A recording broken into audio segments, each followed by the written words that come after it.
journey in India. Okay. And get this, we're seeing it all through the eyes of a former owner.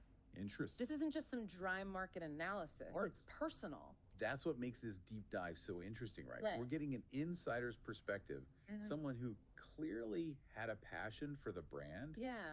but also experienced its struggles firsthand. Okay, so let's set the stage. Right. Initially, Harley-Davidson was like a mythical creature in India.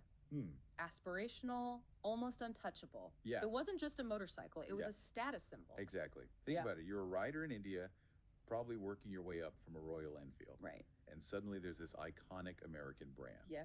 The allure was undeniable. And the author really captures that early excitement. Yeah. It was about the community, the image, the feeling of joining something bigger. But even then, there were some cracks in the armor.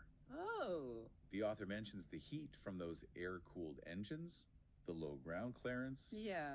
Practical issues that even the most diehard fans couldn't ignore. It's like, yeah, my leg's getting a little toasty, but hey, it's a Harley. Uh-huh.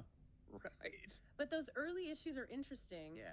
Because they foreshadow some of the bigger challenges Harley would face. And that brings us to a pivotal moment. Okay. The introduction of the Street 750. The Street 750. This was Harley's attempt to address those practical concerns and appeal to a wider market, Yeah. particularly younger, more budget-conscious riders. But this is where the story takes a turn. Oh. Our author calls the Street 750 an abomination. Whoa. They see it as a betrayal of Harley's core identity. The big, brawny, premium cruiser. Interesting. It was liquid-cooled, for one thing. Oh, yeah. Not the classic Harley Rumble. This is a crucial point. Okay. Because the Street 750 wasn't just a new model. It was a symbolic shift. I- Was Harley chasing volume at the expense of its soul? Were they becoming just another motorcycle company? Losing that unique edge that made them so desirable in the first place? And the author's argument is if someone wants a sleek, modern bike, Right.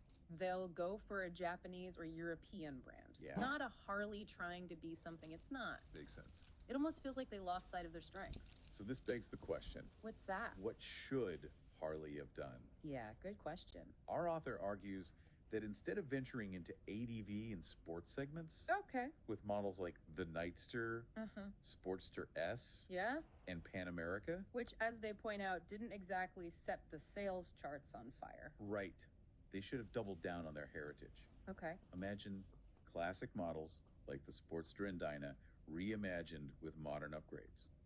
That's an interesting idea. Right. Yeah. Kind of like Indian motorcycles did with the Scout, The Scout. which our author specifically praises.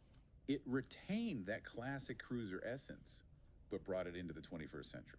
So I'm curious, Yeah. what are your initial thoughts on this listening in? Yeah. Is our author being too harsh on Harley's attempts to evolve? Yeah. Or do you agree that they strayed too far from their roots? Interesting. Because this isn't just about motorcycles, is it? Yeah. It's about brand strategy, Yeah. knowing who you are and what you stand for, even in a changing market. Harley's struggle in India becomes a case study for any company trying to navigate that balance. Right. Staying true to your core while also adapting to new challenges. So we've got Harley trying to broaden its appeal, maybe losing a bit of its identity in the process. Yeah. But this is just the setup. Oh. Things get even more interesting when we hear about the author's personal experience as a Harley owner. Right. And how these decisions impacted their